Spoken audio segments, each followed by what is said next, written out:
ဟုတ်ကဲ့နော်အခုဆက်လက်ပြီးတော့မိတ်ဆွေများကို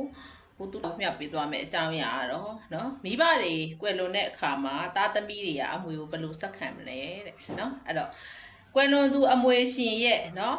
အမွေပစ္စည်းတွေကိုခွဲဝေတဲ့အခါမှာတဲ့နော်အမွေစားအမွေခံတွေအလုံးပါဝင်ဖို့လိုအပ်တဲ့ကဲ့သို့တဲ့နော်ကွယ်လွန်သူအမွေရှင်ရဲ့ကြံရစ်တဲ့အမွေဆိုင်ပစ္စည်းအလုံးပါဝင်ဖို့လည်းလိုအပ်တယ်တဲ့နော်ဒါကတော့ဦးချစ်ထွေးနဲ့ဦးတင်စိုးအောင်2008မတ်တာစာတင်တဲ့ဒုဗိုလ်မှူးကြီးအောင်ကျော်စိုးပါ7နဲ့ဒေါ်စာလီမော်ပါ6နော်ဒါစင်ထုံး2ခုနော်အဲ့တော့မြန်မာဗုဒ္ဓဘာသာဝင်တဦးကွယ်လွန်တဲ့အခါတဲ့ကြံခဲ့တဲ့အမွေပုံမှာတဲ့တားဖြစ်သူအစ္စလမ်ဘာသာဝင်ကလည်းအမွေဆက်ခံခွင့်ရှိတယ်တဲ့နော်ဒေါ်အမာနဲ့ဒေါ်လာတင်ပါရှင်း2003မတ်တာစာ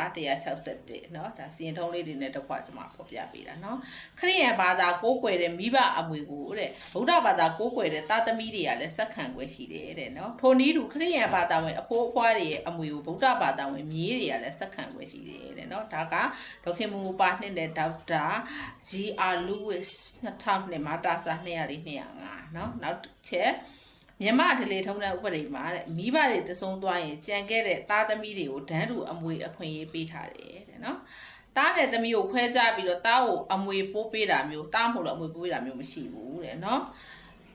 ကွယ်လွန်သူမိဘရဲ့ရွှေပြောင်းနိုင်တဲ့ပစ္စည်းမရွှေပြောင်းနိုင်တဲ့ပစ္စည်းတွေအပြင်တဲ့ကုံအမှတ်တစိတ်အသုံးပြုခွင့်တွေကိုလည်းသားသမီးတွေကတဲ့အညီအမျှနော်အမွေဆက်ခံခွင့်ရှိတယ်တဲ့နော်မတ်တန်းပါ3တဲ့ဦးချစ်ဆွေ1960